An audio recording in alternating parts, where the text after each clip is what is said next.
Nselmilkom u għal darbohra sa nistidinkom għal dal-programm interessanti wow.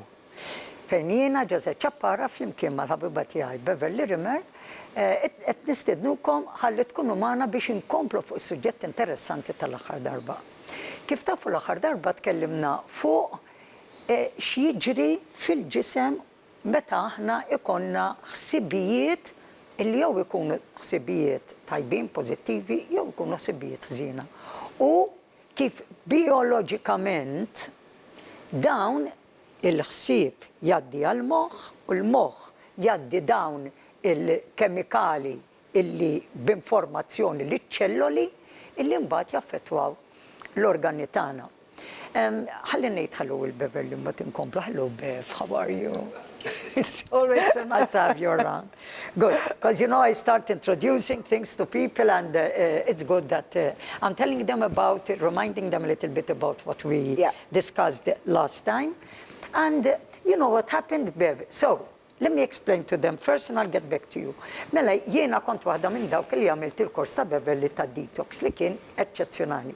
Issa waħda mill-affarijiet li qed jiġriju illi aħna bejnietna il-parteċipanti taf kif kollha qed jgħidu isma' tajjeb illi għandna din l-informazzjoni din li intom tafu anke tal-moħħ, imma kif bliema mod x'inhuma l-metodi li nistgħu nużaw biex dawn il-ħsibijiet nibdew inwassluhom b'mod ċar il-moħħna ħalli jkun hawn din ir-reazzjoni tajba ta' ġol ġisem.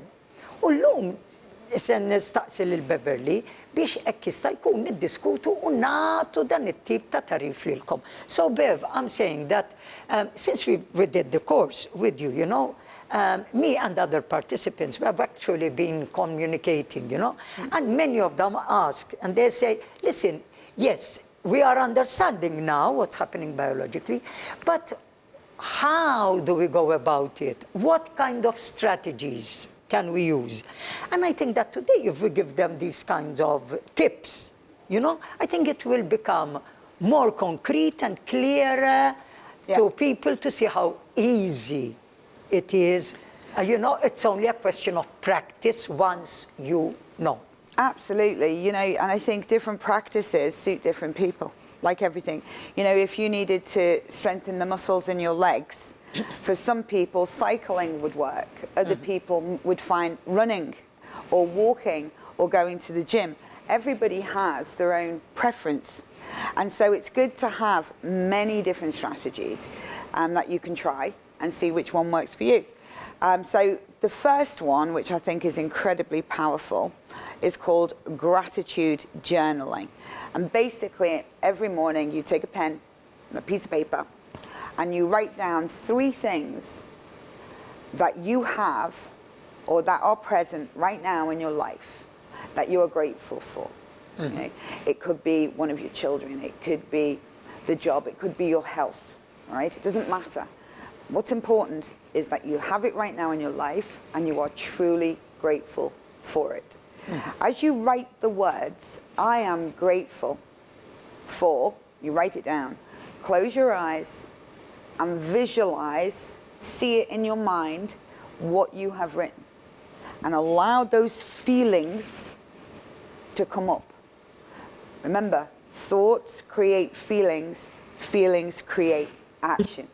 And if you can think it, write it, visualize it, and feel it, that is going to come up in you, increase very good neuropeptides in your cells, and you're going to flow through your day. And that is writing down 3. Yes.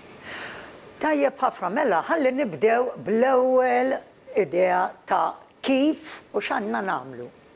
Mela, l-ewwel idea hija naturalment il-gratitudni u li nżommu notebook. Taf kif? Fejn dak li jgħidulu gratitude journal. Għaliex gratitude journal, gratitude għax għandek inti qed tgħid grazzi għal xi ħaġa u qed taraf li għandek għalfej tkun grat u t-tieni il-journal huwa xi ħaġa li qed tikteb kuljum. Mela, 3 affarijiet biss fejn inti tikteb fil-għodu kuljum kif tqum tiftaħ għajnejk u daqqa waħda qgħid tisma' jiena illum inħossni grata għal dawn it-3 affarijiet. Jistgħu jkunu x'ikunu, jien naf tista' tgħid tisma' jiena grata li għandi familja maquda. Jiena grata illi nħossni b'saħħti. Jiena grata illi għandi xogħol li joġobni. Sibu li tridu. Into, però 3 affarijiet, issa tgħid li kol minn dawn li semmejtin m'għandi l-ebda wieħed, qgħid jiena grata li għandi x'nilbes. Jiena grata li għandi saqaf fuq rasi. Jiena grata li għandi sodda fejn norqod. Jiena grata li għaddi nista' nħu nifs. Dawn huma affarijiet li aħna nieħdu for granted.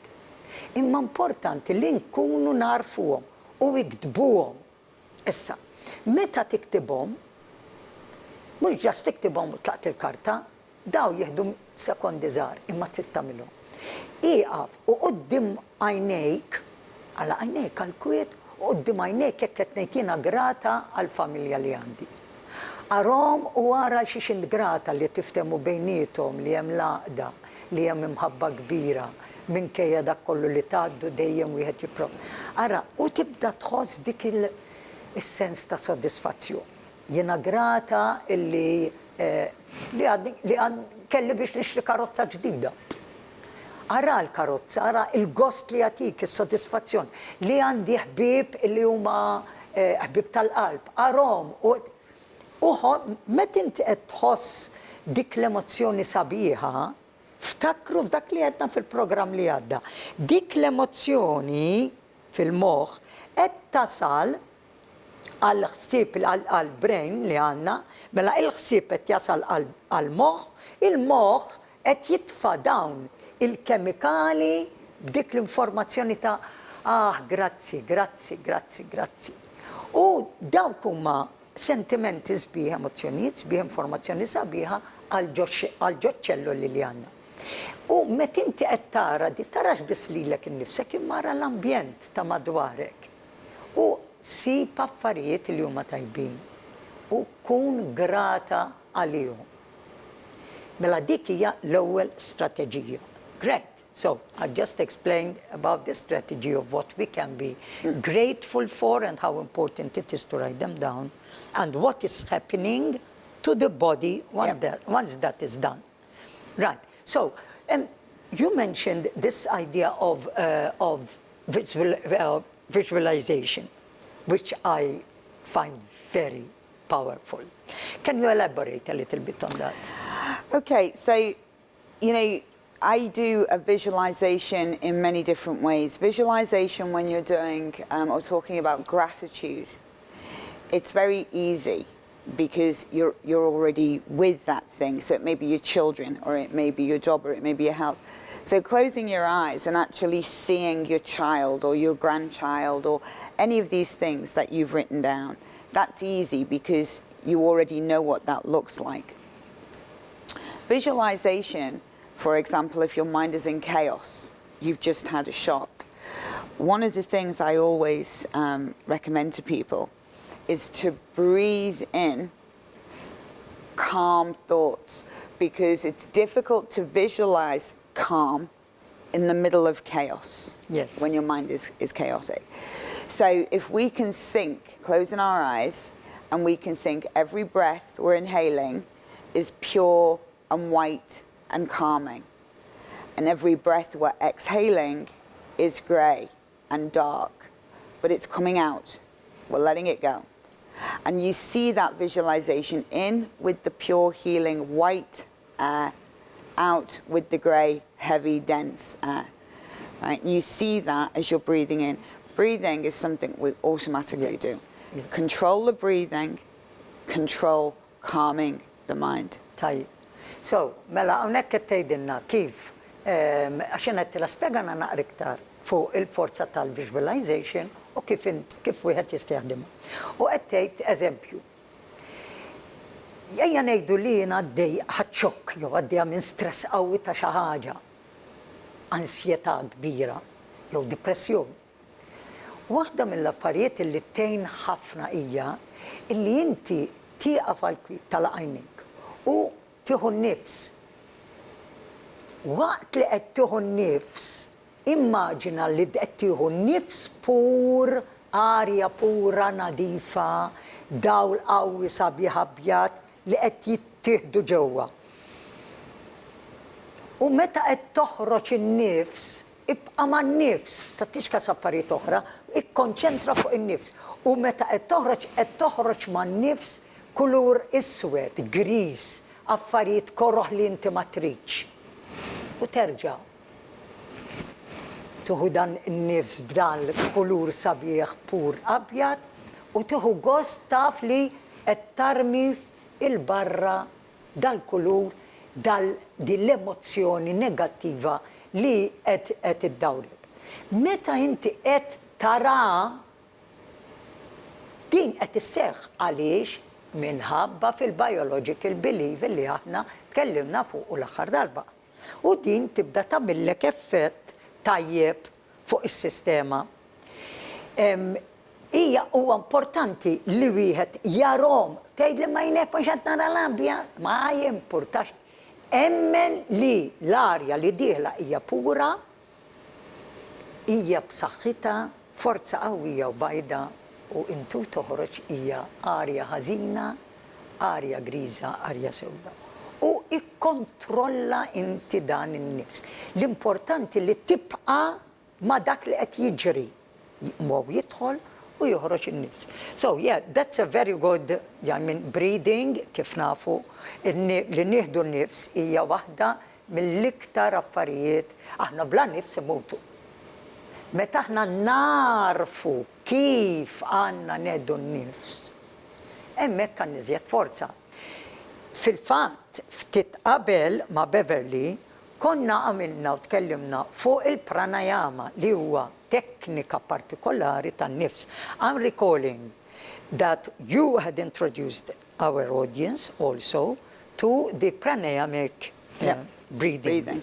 What if we just go over that a little bit? What do you think? No, it's good. And when I'm going to go through the steps of the pranayama, but this time, what I think people would benefit from more is closing their eyes, and as they're breathing in, filling their entire body, every cell, with pure healing white oxygen. Yes. And then as they're exhaling, pulling all the dark, toxic grey air out. Right? All right. Mela jina s-satlabt il-Beverley biex nerġaw namlu l-eżerċizzju tal-pranayama. Issa li nafu kif qed taħdem biologikament fil-ġisem tagħna. U qed tgħidilna li meta nibdew dan l-eżerċizzju li għandna bżonn nagħmlu ħafna li skont kif inkunu bil-qedi u minn din. Hekk jista' jkun ma jkollkom saqajkom magħluqin, imma jkunkom saqajkom ma ġenb xulxin u tkunu naqra dritti. Għalqu għajnejkom u meta qed timmaġinaw intom u teħdu n-nifs li se nagħmlu, intom u iddaħlu n-nifs, immaġinaw li dil-arja pura, bajda, ċara, dieħla u qed tolqot ċelloli kollha minn raskom sasaqaj il-ġisem kollu l-organi kollha sal-aħħar suba tas-sieq. U meta qed tiġu biex toħorġu l-arja qed ittellaw l-imbarazz u l-ħmieġ li għandna fil-ġisem u tarmuha b'kulur iswed u griż mill-ħalq. Jiġifieri issa se nagħmlu dan l-eżerċizzju, imma provaw żommu din f'moħħkom. Mela, so let's go for the practice. Okay. Mela se nimxu flimkien. Araw se tagħmel Beverley. And I will translate step by step what she is doing. Okay. So idejkom hekk, araw kif qed iżomm it-tam il-barra u right hand, right thumb. L-ewwel lid tal-lemin li nroddu s-salibbija. Okay. So right thumb over the right nostril. Mela għandna is-suba l-kbir da irridu nżommuh fuq il-toqba tal-imnieħer tal-lemin. And then we're going to breathe in on a count of 8. Okay, u se nieħdu n-nifs fuq noddu 8, 1, 2, 3, 4, 5, 6, 7, 8. holding, right? And then we cross over. Mela, maħna namlu xej sissa. Okay. Etna ilbu b'dan is-subar ring finger ta' ċurket. Now exhale. U se noħorġu n-nifs. Slowly. Bil-mod, 1, 2, 3, 4, 5, 6, 7, 8. Okay. Now we inhale. U se nerġaw neħdu n-nifs mill-istess, kif ħallejna l-istess u bajna. And now hold. Għal 8, 1, 2, 3, 4, 5, 6, Cross. 7, 8. Right thumb. Zommu 8, Right thumb, right nostril. umbat għandek il-lemin u semmorru 1, 2, 3, 4, 5, 6, 7, 8, aħna narmuhom. Right. Mela għanna il-lemin, noddu 8, u se nieħdu l-arja bajda u sabiħa. Ġisimna kollu. Noħorġu l-arja bajda, griża u sewda. Okay. And then nerġaw nieħdu nifs, nerġaw noddu 8, u mbagħad se nerġaw noħorġu. At what point do you keep the 8? Right, okay, so you want to return to the right thumb on the right nostril.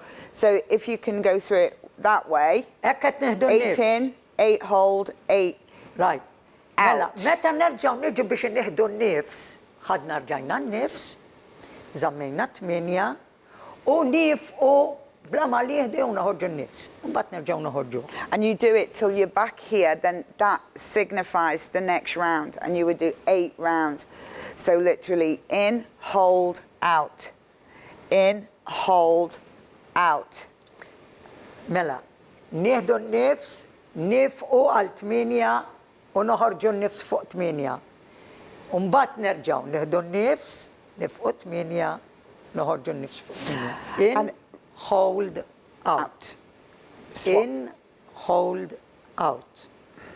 In, hold, out. Hold ġifieri la teħdu n-nifs għas toħorġuh. Issa, for those who are very new to this technique, what if they start on the count of 4? Yeah, I mean, I think if we aim for 8 and you're comfortable with 5 or 6, that's fine. Okay. And you can push your boundaries each time and extend. Yes. So mela jena qed ngħidilha għal dawk minnkom li mhux imdorrijin. Jekk inti tgħid imma ta' għoddejt 4, tajt nifsek tibżax. Qozza 4, ieqaf 4, oħroġ 4. Ħu nnifs b'4, ieqaf 4, oħroġ 4. Imbagħad l-għada ipprova żomm 5. Ieqaf 5. And for how long do they need to do it? Sakemm taħslu għal 8. For how long? How many times do they repeat this? It's generally a repeat of 8. So 8 on the count and 8 returns, you know. So 8 sets. 8 sets, yeah, and it's a double per set. Mela għalt minn darbiet. In, hold, out. Dik set. In, hold, out. It-tieni set. In, hold, out. It-tielet set. In, hold, And if you're visualizing as you're doing this, so literally as I'm inhaling on a count of 8, I'm seeing pure white healing oxygen coming in. And as I'm holding for 8, I'm seeing it go right down my body. And as I'm crossing over and exhaling, I'm literally seeing grey, dense, toxic coming out, all right? And then we start again. That visualization, all right? Your mind, don't forget, does not know the difference to what is real and what you believe. Yes. So if you're visualizing this, this is a powerful message. So, mela, bażikament qed ngħidu illi jiena saqsejtek kemm il-darba kemm il-set triddu tagħmlu 8, u l-importanti li meta qed nagħmlu in, hold, out. In, intu tieħu l-arja għandek importanti ħafna li se żomm 8. Alright? U waqt li qed tagħmel hekk, immaġina dil-arja pura li qed tinżel ma' ġismek kollu sal-ponot ta' subajk. Hold, meta qed tieqaf, immaġina illi qed tasal sa kull rokna ta' ġismek dil-arja pura u nadifa. Out, meta qed toħroġ, mela in, hold, out. Alright? Meta qed toħroġ l-arja, Immaġina issa illi meta inti daħħalt kellek dil-arja bajda kollha, bdiet taqla l-barra, issa qed tnaddaf, taqla l-barra, l-arja maħmuġa li hija kulur iswed u gris. U mbagħad terġa' tiġbed l-arja in arja pura, hold, ara dil-arja qed tnaddaflek, qed tidħol f'kull rokna ta' ġismek u out qed toħroġ il-ħmieġ li natfet. U tirrepetu di kull set għal 8 darbi. Nittama illi l-lum illi dan huwa eżerċizzju illi b'saħħtu immensament u tiskantaw kemm qedkom f'paċi kbira u tibda tikkonċentra ħafna ħjar. Mela għalina in ġenerali dan huwa eżerċizzju li huwa ta' forza qawwija immens. Għal min għaddej minn naqra issues, problemi ta' saħħa jew ta' trawmiet jew kella ta' naqra nkwiet. Għamluh ħalli il-moħħ ikun jistinsew xi waqt li għaddejjem dal-proċess. Hemm proċess li qed jgħaddi mill-ħsieb għall-moħħ għall-organi kollha. U inti tkun tista' tkampa ma dak kollu li qed jiġri madwarek fil-ħajja ta' dak il-ħin u tkun tista' tieqaf iżjed fuq saqajk u taraf illi l-affarijiet tista' tiffaċċjhom b'mod iktar b'saħħtek. Alright? Mela ħanifqu għal ftit momenti oħra, kunu magħna għal wara dan il-ftit riklami, ħalli nkomplu nagħtukom iktar minn dawn l-istrateġiji imprezzabbli biex jgħinukom fil-ħajja tagħkom ta' kuljum. Wow! Erġajna lura hawn fl-istudio jiena Ġeżet Ċappara u Beverley fejn illum qegħdin nitkellmu fuq strateġiji, metodi li nistgħu nutilizzaw fil-ħajja tagħna ta' kuljum biex inkunu kapaċi niffaċċjaw il-ħajja b'mod aktar seren u kalm. U s'issa tkellimna fuq il-mod ta' kif nistgħu nieħdu nifs, nipprattikaw għax meta aħna nipprattikaw xi ħaġa li nagħmlu, insiru ħafna ħjar fiha u nkunu nistgħu insiru bl-Ingliż ngħidu we master it, ġifieri nkunu kapaċi mbagħad meta inqalgħu l-affarijiet nkunu f'pożizzjoni li niffaċċjawhom b'mod aktar iffukat. Yes, so as we were saying before the interval, before we stopped for some adverts, Bev, one of the things that actually that is very, very important is understanding what is happening biologically with the breathing and have you. And here is where I think we need to understand as well why it is important to understand the power of stillness and how this stillness impacts our lives, no matter what culture, what religion, where we come from, what age, what gender. And there are these certain practices, like we have just mentioned, which help a lot. Would you recommend any other such like practices? Yeah, I mean, I think, sometimes, and stillness is a great word, along with oneness and being grounded. Basically, what those things mean for me is that when my mind is so chaotic, I can't practice gratitude. I can't think. Yes. Because my mind is... In fact, we say, I can't think properly. Exactly. So if we can take in external strategies that we can do that calms everything down till we can think, One of the strategies I learned a long time ago was about putting the right palm of the hand here and the palm of this hand on the back. And you can do this, even somebody can do this to you, or you can do it to a child. All right, and so what you're doing is you're making a polarity, like a battery, a positive and a negative. And it's taking a charge right the way through the mind, all right? Yes. Calming it down. Very important. You close your eyes and you visualize from the front to the back, from the back to the front. And it's just this repetitive visualization as you hold here, and it calms the mind. And what is the visualization there? You're seeing exactly what's happening. So you're looking at a line, right? From the inside of my palm, right the way through my brain, into my hand and back again. This is an electrical charge. We are electrical beings, right? Like a battery. Yes. All right? Yes. You charge Positive, it. negative. And what we're doing, because it's chaos, we're bringing that connection under control and we're visualizing the connection. Straight line. Great. Nice and calm.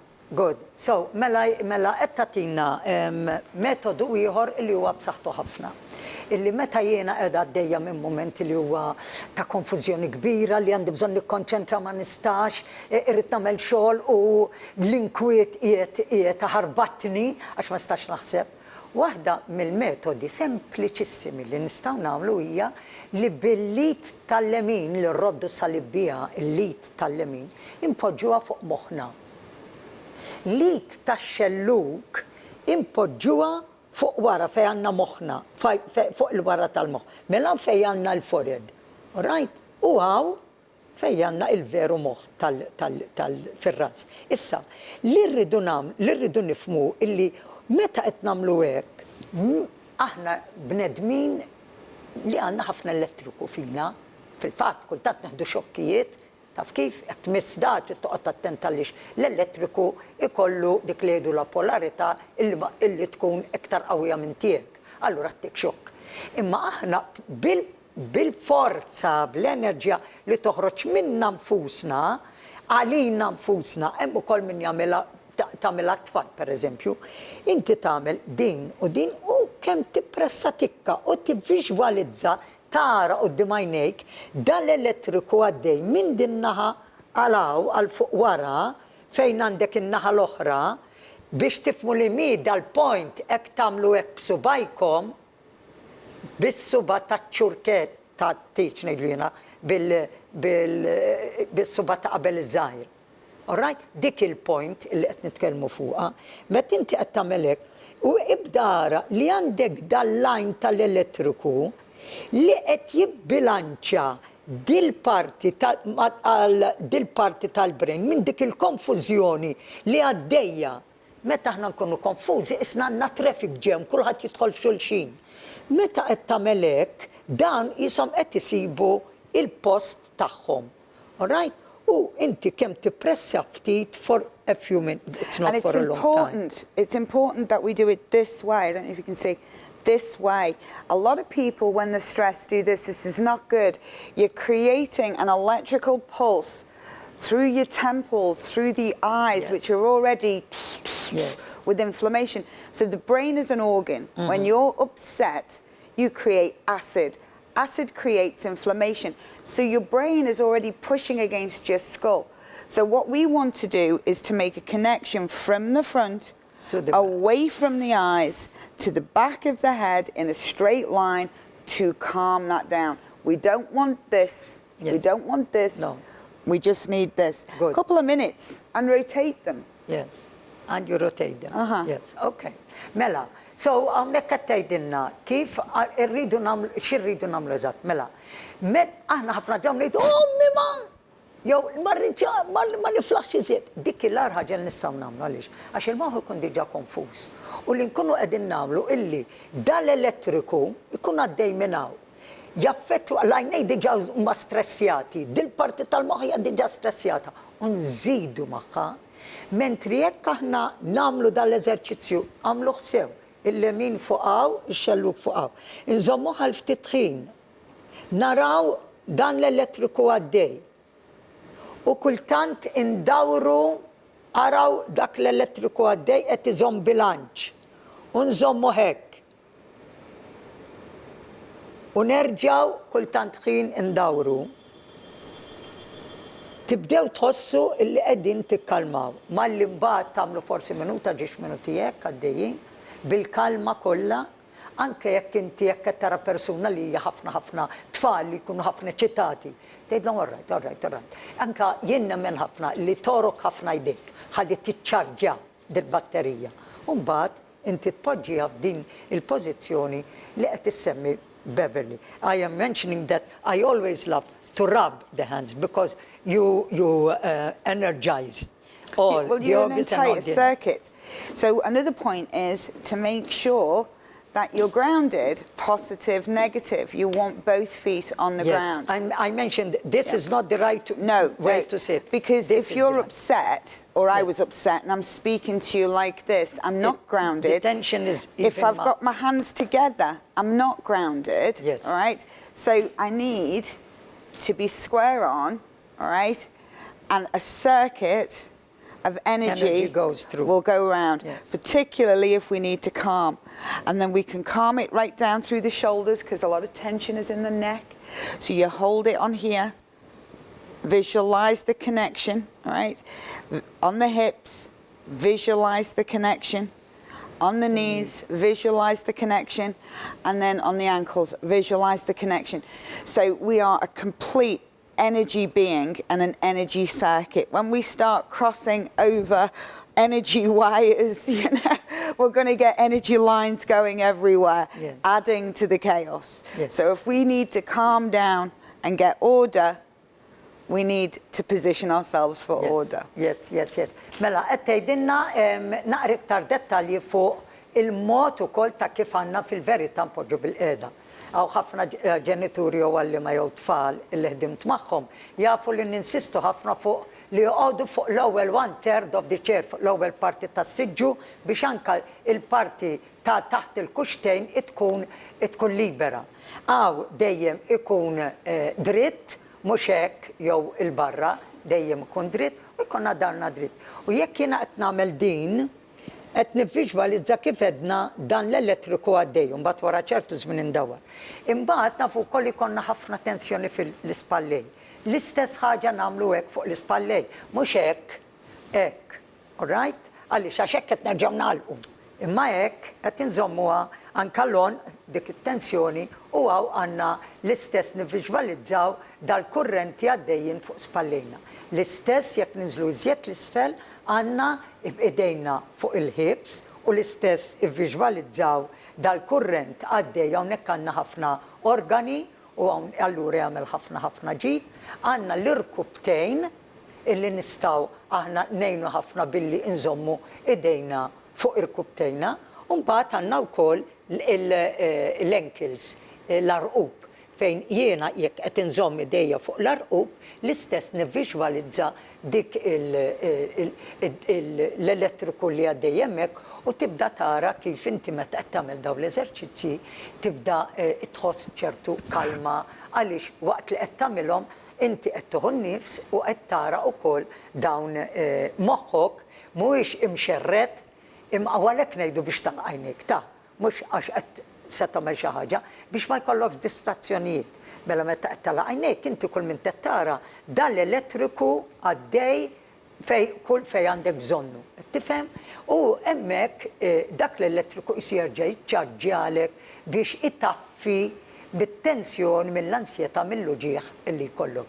So, u spjegat ukoll kif meta aħna qed nagħmlu dan it-tip ta' eżerċizzju mir-ras sa saqaj peress li aħna umani illi għandna bażi ta' ħafna elettriku ġofina, din isa bettri li qed tiċċarġja il-ġisem kollu minn fuq għal isfel. U hekk il-ġisem ikun jista' ikun fi stat ta' kalma. Imma jekk aħna ħanamlu eżerċizzju b'saqajnek, qegħdin hekk, jew kellha dejjem qed nippressaw, dejjem irridu nkunu fi stat illi jkun li l-ġisem ikun rilassat u nkun nistgħu għall-inqas bil-mod il-mod niġu għal dan l-istat ta' li nerġgħu lura biex nkunu nistgħu niffukaw fuq li qed nagħmlu. So that's a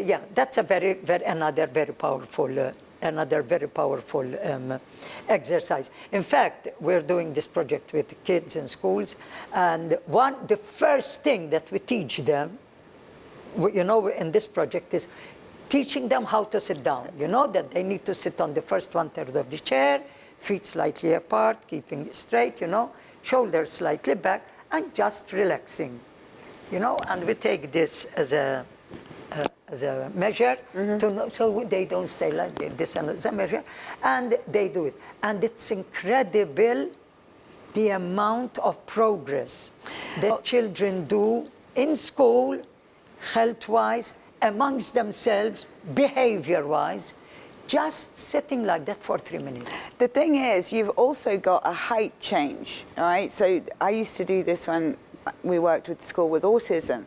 A lot of the children felt very disempowered, all right? So they'd come in and they'd be like this, and we would say, sit up, and we'd have a tape measure up the back of the chair and see how they grew every day. So they'd come in at this height, and we'd have them up, shoulders back, more height, feet down, more height. And then it's called forward head motion. This cuts off the amount of oxygen to your brain. This gives you 100% oxygen to your brain because you're bending too many tubes here. And we want oxygen to the brain if we're learning, especially in school. Yes. Now, oxygen to the brain, deep breath in, deep breath out, right? And all of a sudden, we have got the brain active again. And then we get the finger out, and this is a great strategy. So you're square in the chair. Look at your finger tip.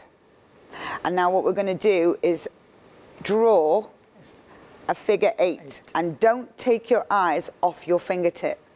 A sideways number 8, or the infinity sign. All right? And you keep your body square. We're just moving the arm. And then you do that for 8 times, and you stop. And you use the other hand, all right? And the power this brings to this part of the brain, because it forces the left and the right side of the brain to cross the midline and communicate. It's incredibly important, but it optimizes, scientifically, optimizes the ability to absorb information, auditory, visual, and kinesthetic by 60%. That is a fact. So if you wire your midline, and not just children.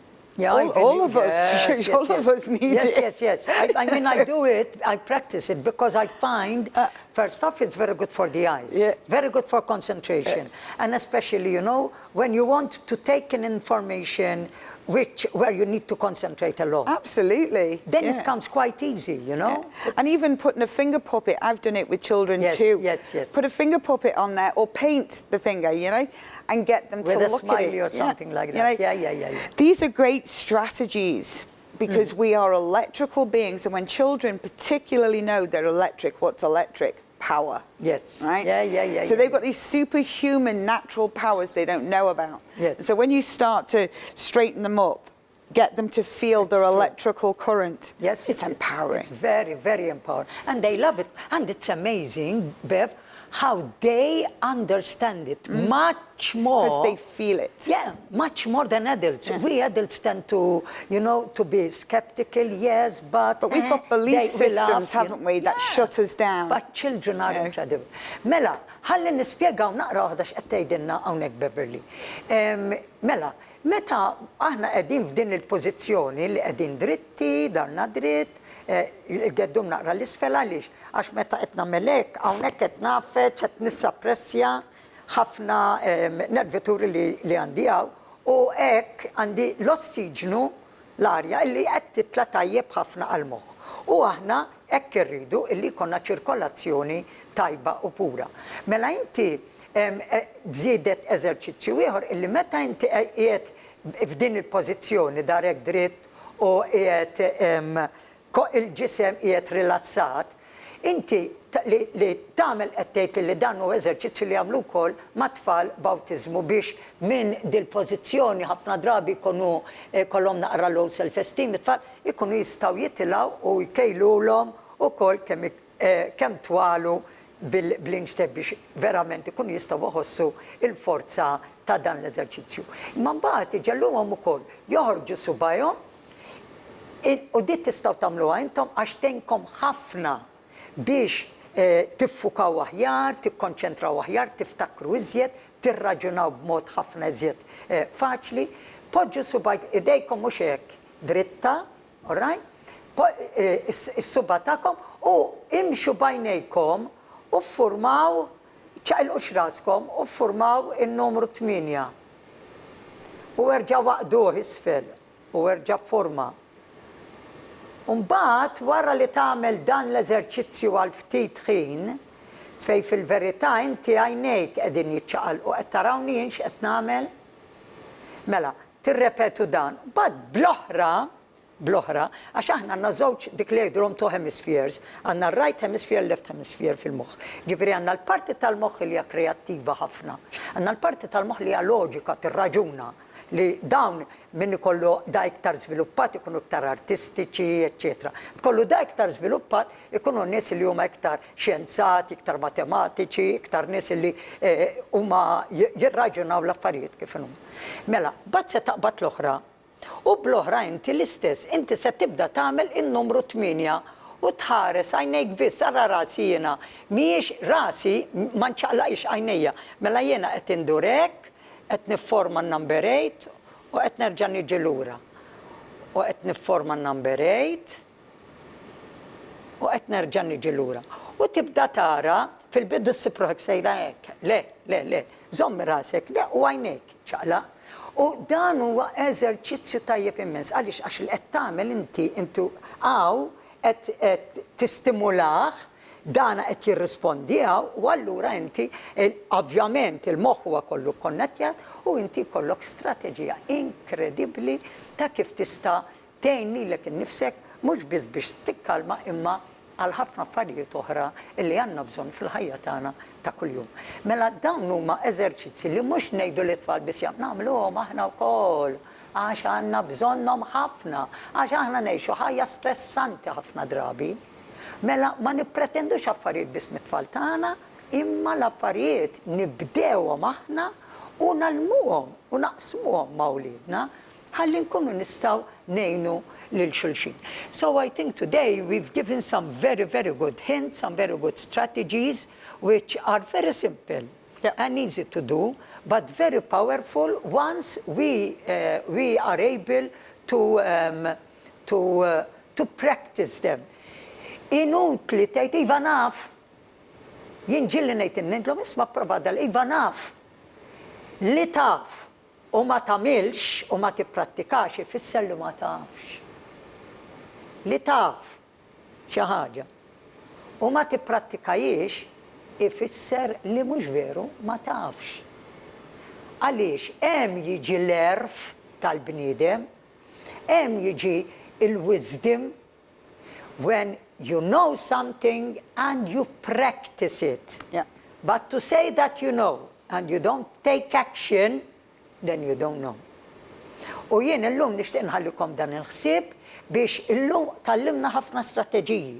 Mela, ħadna l-istrateġija ta' kif noqogħdu bil-qiegħda, ta' kif neħdu n-nifs, il-pranayama, għandna 8 tieqaf għal 8 out għal 8. In għal 8, tieqaf għal 8, out għal 8. U tivviġwalizza dak id-dawl abjad intu tieħu nnifs il-ġewwa, l-arja dieħra pura tnaddaflek il-ċelloli u meta tieqaf tara qed timxi ma' ġismek sa kull rokna tal-ġisem u kull organu, intu toħroġ l-arja qed toħroġ l-arja maħmuġa, griża u sewda u t-toxins li għandek. Tirrepetiha tagħmel 3 minuti, tirrepeti s-set tal-8 darbiet. Imbagħad edna wkoll kif inti tista' tgħin ruħek b'dan l-eżerċizzju u terġa' ddawwar. U mbagħad edna li tużaw ukoll għall-ġisem, l-ispallejn, il-hips, l-irkubtejn u l-ekisi. U mbagħad edna wkoll dan illi għadna kif semmejna issa fejn inti tibqa' f'din l-istess pożizzjoni tħares lejn subajk bla ma ċaqlaq rasek u bajnejk biss tifforma in-numru 8. Tagħmlu għal ftit drabi 8 darbiet b'da suba u tagħmlu 8 darbiet bis-suba l-ieħor. U inti tibda tara li l-koordinazzjoni l-aħwa, il-koordinazzjoni kemm fit-tfal u fina hija xi ħaġa li tgħinna ħafna biex ma nbatux minn dimensja minn mart li għajjina illi iżomna iktar alert u l-moħħ iżommu iktar b'saħħtu. Jien se niqafaw għax sar il-ħin bħas-soltu fil-waqt illi nirringrazzjakom, nirringrazzja wkoll lil Naomi u lil Francis Gawci illi dejjem jieħdu ħsieb biex iżommu li xahri kemm jista' jkun fi stat tajjeb. Fismi Ġazet Ċappara, fisem l-ħabiba tiegħi Beverley Rimmer, nixtieq ngħidilkom grazzi, ipprattikaw dak li qed nagħtukom. Għaliex dawn tridu snin biex tarfuhom. jew ħafna flus biex jirnexxielkom tagħmlu xi ħaġa. And before I finish, I would like to propose that you create something, you know, and a course where we can put together the thought, these strategies, in order to see a great progress in our You're lives. challenging me. Yes, I challenge you for next time. Id-darba li ġejja nista nibqa' ngħidilha forsi li nexxilha tagħmel xi kors dil-kwalità. Grazzi ħafna Aziz, insellmilkom wow.